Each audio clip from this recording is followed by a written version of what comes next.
যে লাইলাতুল নিসফি মিন শাবান বলতে কিচ্ছু নাই, অথবা শবে বলতে কিচ্ছু নাই, তাহলে তারা হাদিস অস্বীকারী, তারা আহলে হাদিস, তাহলে খবিশ, তারা আহলে খবিশ, কেন হাদিসকে অস্বীকার করছে। এবার আপনাদেরকে একটা সহিহ হাদিস শোনায় দিই, ঠিক আছে? আহলে হাদিসের শায়েখ আলবানী, শেখ আলবানী তিনিও বলেছেন যে হাদিস সহিহ। এই হাদিস কি সহিহ? তো তিনি যেটা বলছেন তোমরা তাও তো মানো না। আম্মা জানা আয়েশা সিদ্দিকা রাদিয়াল্লাহু আনহা থেকে শবে বরাতের হাদিস এসেছে। আবু বকর সিদ্দিক রাদিয়াল্লাহু আনহু থেকে শবে বরাতের হাদিস এসেছে। আবু হুরায়রা রাদিয়াল্লাহু আনহু থেকে শবে বরাতের হাদিস এসেছে। মুআয ইবনে জাবাল থেকে রাদিয়াল্লাহু আনহু হাদিস এসেছে। আবু মুসা রাদিয়াল্লাহু আনহু থেকে শবে বরাতের হাদিস এসেছে। এরপরে আব্দুল্লাহ ইবনে আমর রাদিয়াল্লাহু আনহু থেকে শবে বরাতের হাদিস এসেছে। এত বড় বড় সাহাবায়ে কেরাম রাদিয়াল্লাহু আনহুম আজমাইন থেকে 17 জন সাহাবী থেকে শবে বরাতের হাদিস এসেছে। এটাকে যারা অস্বীকার করে ঈমান থাকবে? যারা অস্বীকার করতেছে তারা বলে কিচ্ছু নাই। অথচ আল্লাহর নবী বলেন ইন্নাল্লাহা লা ইয়াতলু ফি লাইলাতিন নিসফি মিন শাবান ফায়াগফিরু লিজামি'i খালকিহি ইল্লা লিমুশরিকিন আও মুশাহিন। আল্লাহ রাব্বুল আলামিন এই লাইলাতুল নিসফি মিন শাবান তথা শাবানের মধ্য রজনী 14 তারিখ দিন গিয়া 15 তারিখে যখন শুরু হয়, এই রজনীতে আল্লাহ রাব্বুল আলামিন বান্দাদের দিকে বিশেষ দৃষ্টিপাত করেন এবং আল্লাহ রাব্বুল আলামিন সবাইকে ক্ষমা করে দেন। দুইটা শ্রেণী যাদের ভিতরে দুইটা গুণ আছে এদেরকে আল্লাহ শবে বরাতেও ক্ষমা করে না। তাহলে এই দুই গুণ আমাদের ছাড়তে হবে। রাজি আছেন? এক নাম্বার নবী বলেছেন ইল্লা লিমুশরিকিন, যারা মুশরিক, যারা শিরিক করে, যারা মূর্তি পূজা করে, যারা বাবার কবরে গিয়ে সেজদা মারে, এরপরে পীরের পায়ে সেজদা মারে, এরা কি মুশরিক। আল্লাহ ছাড়া কারো পায়ে সেজদা দেওয়া যাবে লা তাআতা লিমাখলুকিন ফি মাসিয়াতিল খালিক। আল্লাহর নবী বলেছেন আল্লাহর নাফরমানি হয় এমন কথা, নেতা তো পরের কথা, পীর তো পরের কথা, বাপ মা হইলেও শোনা যাবে না। আল্লাহর বিরুদ্ধে যদি নেতা বলে নেতার কথা শুনি, ওই নেতা মানি না, ঠিক না বেটে? আল্লাহর বিরুদ্ধে কথা বললেন। রফিক মাদানী ভাই একটা কথা বলে জেলে গেছিল, 3 বছর জেলে খাচ্ছে, 3 বছর জেল খাচ্ছে, একটা কথা বলে। সে বলছিল কি, ওই কসুর প্রধানমন্ত্রী মানি না, যেই কসুর প্রধানমন্ত্রী আল্লাহ বলে না, ঠিক না বেটে?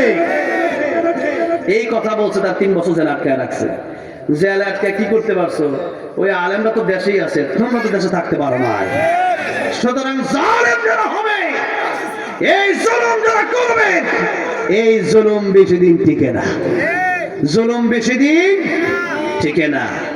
সেই কারণে হাদিস শরীফের কথা নবী বলেছেন লা তাআতা লিমাখলুকিন ফি মাসিয়াতিল খালিক। তোমার এমন কথা যদি কোন নেতা বলে, যেই কথা অনেক নেতারা দেখবেন মানুষ জি স্যার, এই যে জি স্যার আপনি রুকু মানলেন, রুকু দিতে হবে কারে? সেজদা করতে হবে কারে? মাথা ঝোকাতে হবে কার কদমে? সে আল্লাহ বাদ দিয়ে কোন নেতার কদমে যদি কেউ মাথা ঝোকায়, ঈমান থাকবে? মুশরিক। পীরের কদমে সেজদা দিলে ঈমান থাকবে? মুশরিক। কবরে সেজদা দিলে ঈমান থাকবে? মুশরিক। সেই জন্য ভাইয়েরা বাবাজিরা, সেজদা দেওয়া যাবে না।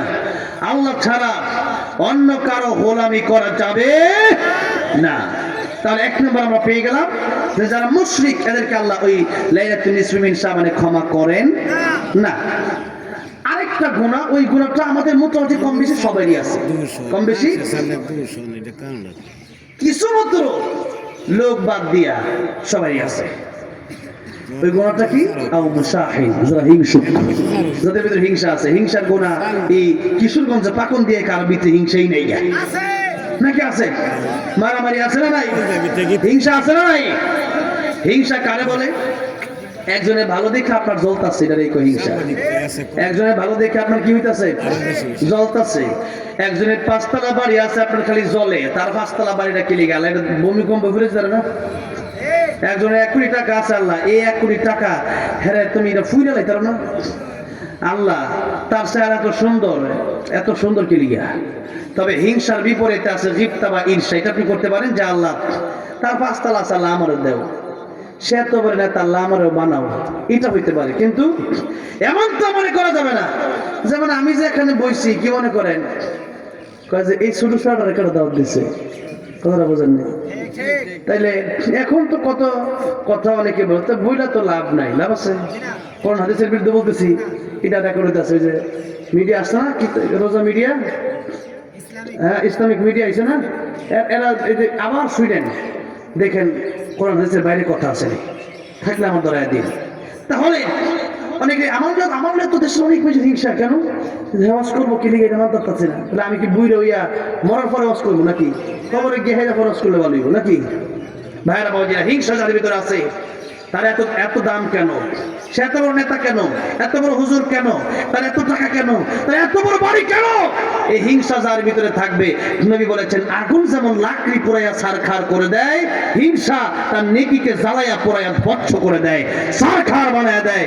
তাহলে একদিকে নেকি করবেন, একদিকে হিংসা করবেন, নেক আমল থাকবে না। ভাইরা বাবাজিরা, সেই জন্য এই হিংসা যাদের ভেতরে আছে, সে হিংসা আমাদের পরিত্যাগ করতে হবে। দুইটা ওষুধ আজকে দিয়ে যাব। একটা ওষুধের নাম নাপা, আরেকটা ওষুধের নাম হচ্ছে অ্যান্টিবায়োটিক। তাহলে সাধারণ ওষুধ প্যারাসিটামল বা নাপা, এটা কোনটা? কারো বিরুদ্ধে যদি আপনার হিংসা হয়, আপনি দোয়া করুন, আল্লাহ তার যা আছে আমারও দিয়ে দাও তুমি, এটা হলো নাপা। তাতেও যদি কাজ না হয়, এবার অ্যান্টিবায়োটিক দিতে হবে। রোগ বড় মারাত্মক, চিকিৎসা বড় মারাত্মক, তখন আপনাকে দোয়া করতে হবে, আল্লাহ আমার মনে যে পরিমাণ হিংসা ওয়াসওয়াসা, তার 5 তলা বাড়ি আছে, তুমি 10 তলার বাড়ি বানায় দাও। আর আপনি যখন আরেকজনের জন্য দোয়া করবেন, আপনার নিজের জন্য আল্লাহকে কবুল করে নেবেন, যেরকম সুবহানাল্লাহ, আল্লাহ খুশি হয়ে যাবেন। সাহাবায়ে কেরাম রাদিয়াল্লাহু আনহুম আজমাইনকে আল্লাহর নবী বিশ্ব নবী রাহমাতুল্লাহ লিল আলামিন একদিন বললেন, সাহাবীরা রে, একটু পরে একজন ব্যক্তি আসবে, তোমরা দেখো ওই লোকটা আল্লাহর তরি জান্নাতের ভিতরে চলে যাবে। সেই লোকটা জান্নাতি, জোরে কোন সুবহানাল্লাহ। সাহাবায়ে কেরাম রাদিয়াল্লাহু আনহুম আজমাইন দেখলেন একজন সাধারণ মানুষ। তারা ভেবেছিলেন হয়তো বা আবু বকরের নাম আসবে, নয়তো বা ওমর আসবে, নয়তো বা আলী, হয়তো বা উসমান আসবে। এত বড় বড় সাহাবায়ে কেরাম রাদিয়াল্লাহু আনহুম আজমাইনদের মধ্য থেকে কেউ আসলো না। একজন সাধারণ, দেখতে শুনতে সাধারণ মানুষ। নবী বলেছেন যারা জান্নাতীরা দেখতে খুব সরল সহজ হবে। আজকে এই কিশোরগঞ্জের মানুষ খুব সরল সহজ, কথা ঠিক না বেঠিক? জোরে কোন। এই এমপি সাহেব খুব সরল সহজ, একবারে সরল সহজ মানুষ। আল্লাহ আল্লাহ তুমি কবুল করো। আচ্ছা, আমি ওনারা কইতাম না কেমনে কমো, উনি এত কষ্ট করে একদিনে মাফিলা আয়োজন করে লাগছে, এই জন্য আমার খুশি লাগতেছে। তাইলে আল্লাহ নবী বলেছেন মুমিন যারা, তারা সহজ সরল হয়, আর কাফের যারা তারা খুব শক্ত কঠিন কঠোর হয়। তাহলে আমরা যারা মুমিন, যারা সহজ সরল, এরা যে মুমিন, এরা মুমিনের আলামত সহজ সরল হওয়া, সাধারণভাবে থাকা, সাধারণভাবে থাকা। সাহাবায়ে কেরাম রাদিয়াল্লাহু আনহুম আজমাইন দেখলেন আবু বকর আসে না, ওমর আসে না, উসমান আসে না, আলী আসে না। তাহলে এই লোকটাকে তারা তাকায় দেখে একজন সাধারণ মানুষ। সাহাবায়ে কেরাম রাদিয়াল্লাহু আনহুম বিশ্বাস করে নিলেন আল্লাহর নবী যার ব্যাপারে জান্নাতের সার্টিফিকেট দিয়েছে, তো অবশ্যই সে লোক জান্নাতি। জোরে কোন সুবহানাল্লাহ। সাহাবায়ে কেরাম রাদিয়াল্লাহু আনহুম আজমাইন সিসি ক্যামেরা ফিট করছে। সিসি ক্যামেরা বুঝছেন, সিসি ক্যামেরা মানে লোক লাগায় দিছে, লোক যে দেখা যায় ইবাদতটা কি করে, আমলটা কি করে। এখন যখন লোক লাগাই দিছে, মানে চোখই তো সিসি ক্যামেরা, চোখ ভালো করে টাকা দেন। সিসি ক্যামেরা গোল একটা লাইট আছে না, এটা আল্লাহ আমাদের চোখে দিয়ে দিচ্ছে, 2 চোখে 2টা। জোরে কোন সুবহানাল্লাহ। এখন লোক লাগাই দিছে, তারা দেখতে চায় যে এই লোকটা সারা কি ইবাদত করে। তারা গিয়ে দেখে সেই লোকটা ছোট্ট একটা বাড়ি, সেই বাড়িতে এশার নামাজ পড়ে লোকটা ঘুমায় গেছে। একটু পরে আবার ফজর পড়তে আইতাছে। লোকেরা আমরাও তো এশা পড়ি, ফজর পড়ি, তাহাজ্জুদ পড়ি, এই লোকটার আমলটা কি? আমল খুঁজে পায় না, আমল খুঁজে পায় না। এবার কি জিজ্ঞাসা করছে ওই সাহাবীকে, ও সাহাবী তুমি কি বলবা তোমার কি আমল? সাহাবীরা কি বলে, ও সাহাবীরা আমি তত বেশি আমল আমার নাই, বড় বড় আমল আমার নাই। নবী যে আমার ব্যাপারে তোমাদের কাছে জান্নাতি বলেছেন আমাকে, রাতের বেলায় যখন আমি ঘুমাতে যাই, কারো বিরুদ্ধে আমি কোনো হিংসা রাখি না, মানুষের বিরুদ্ধে আমি করি না, মানুষের পেছনে আমি লেগে থাকি না। কেউ যদি আমার একটা গালিও দেয়, আমি এটা ফালাইয়া দিই, যা সে গালি দিয়েছে, কি হয়েছে, যেরকম সুবহানাল্লাহ। আমি সাধারণভাবে থাকি, এই যে সাধারণভাবে থাকি, মানুষকে নিয়ে হিংসা করি না, আর যারা আমার গালি টালি দেয় আমি তারা মাফ করে দিই, যেরকম সুবহানাল্লাহ। আমার ওরকম বড় কোনো ইবাদত নাই, কিন্তু একটা মাত্র ইবাদত আছে, সেটা হলো আমি হিংসা মুক্ত, আমার কোনো ব্যক্তিগত হিংসা নাই, যেরকম সুবহানাল্লাহ।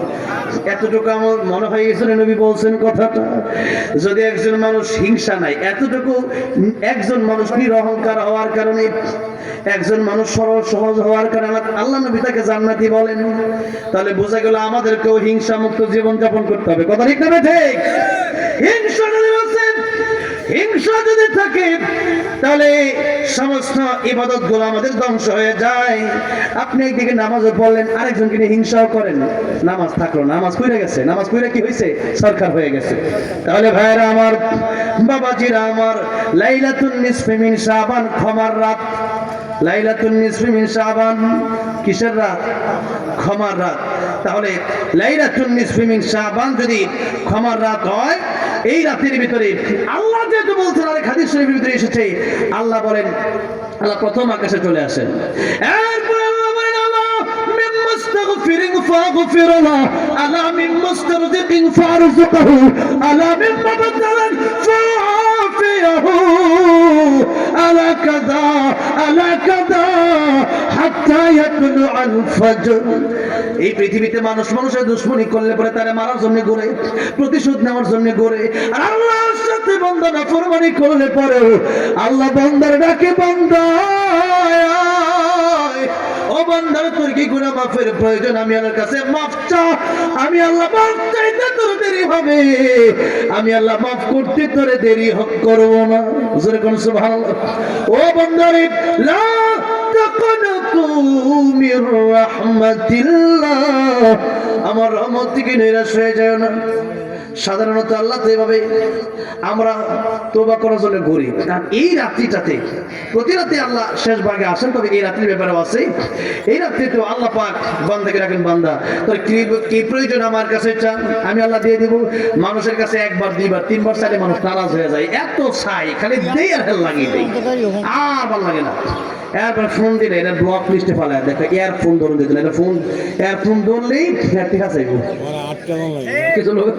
তাহলে আল্লাহ কয়, বান্দারে আমার কাছে চাও, হর করে দে নেকো তো তৈয়ার হাই, হর করে দে নেকো তো তৈয়ার হাই, जो न मांगे उससे तू बेजार है, जो न मांगे उससे तू बेजार है। দুনিয়ার মানুষের কাছে একবার, দুইবার, তিনবার চাইলে পরে নারাজ হয়ে যায়। আল্লাহ কয়, বান্দারে দুনিয়ার মানুষের কাছে চাইলে নারাজ হয়, আর আমি আল্লাহর কাছে না চাইলে আমি আল্লাহ নারাজ হই। বান্দারে যত চাইবা আমি আল্লাহ তোমার প্রতি ততই খুশি হয়ে যাই। ও বান্দারে, আলামি মুস্তাগফিরিন ফাগফিরাল্লাহ, কার গুনাহ আছে আমার কাছে ক্ষমা চাও, আজকে রজনী ক্ষমার রজনী। ও বান্দারা আমার কাছে ক্ষমা চাও, আমি আল্লাহ ক্ষমা করে দেওয়ার জন্য রেডি হয়ে আছি। আল্লাহু আকবার। আল্লাহ কয়, বান্দা সারা জীবন গুনাহ করছো, ক্ষমা চাও বান্দা, ক্ষমা চাও, আমি আল্লাহ ক্ষমা করার অপেক্ষা করতেছি। আল্লাহু আকবার। ও বান্দারে, আলামি মুস্তারজিকিন ফারজুকহু, ও